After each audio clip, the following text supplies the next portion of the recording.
Okay, this is video number 4, and this is on how to find options and option prices right on the thinkorswim software.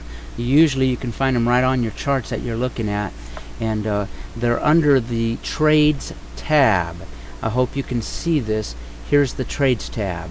So you have to click this trades tab. Now also you may want to keep these screens that you're looking at as you go to look for option prices. And you can do that by hitting this little square button right here. If you hit that square button, it will bring up another floating screen that looks like this. And then just move your 4 screens or your charts out of the way as we go hit the trades tab to see the the option prices. The screen should look like this. Okay, we're on the trades tab now. And you could put in any symbol you want in this box here. I happen to have Google, and if you notice, it will pull up all the option prices: July, August, September, and whatever month you want to trade. This is September. You just hit it, and it will pull up the option prices.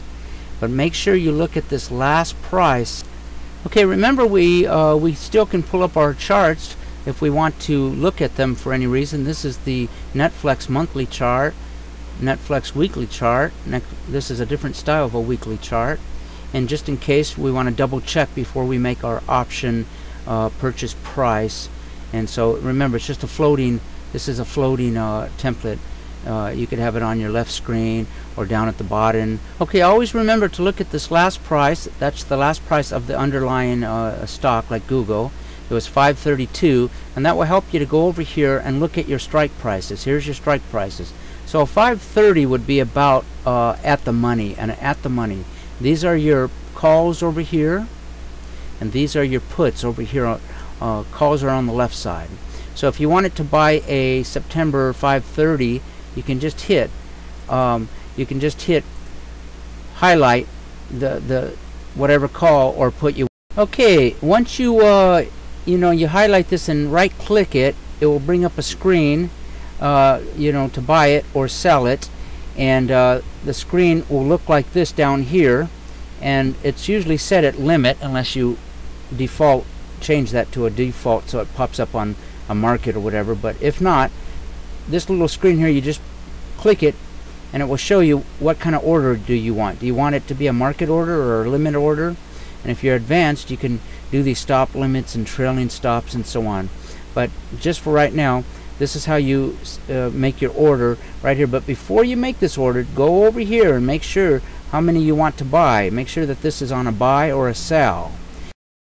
Okay, and then all you have to do once you made up your mind if you want a market order or a limit order and how many contracts you have right here, whether it's a buy or a sell, just hit this confirm over here and send it, and your order will be set, and a lot of times it will even show right on your chart. I also want to bring to your attention that if the stock or commodity does not have options, then you're going to get a screen that looks like this. It will say instrument CH has no option.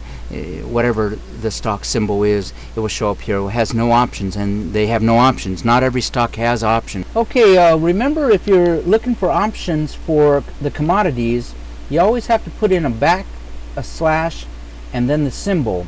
The backslash is this line here, and then whatever symbol it might be. This DX means the dollar, the US dollar. But you could put in a backslash CL, that would be crude oil, or backslash GC.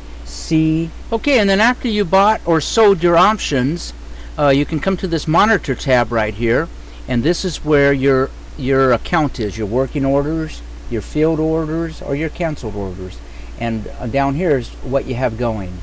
Well, if you have options or stocks, they'll all show right here. Here's your stocks, here's your commodities, and over here will be all your prices, what things are worth, and how much is in your account, and all that kind of stuff. This is my paper trading account that I'm using, and if you can see here, 337,000. I started with 100.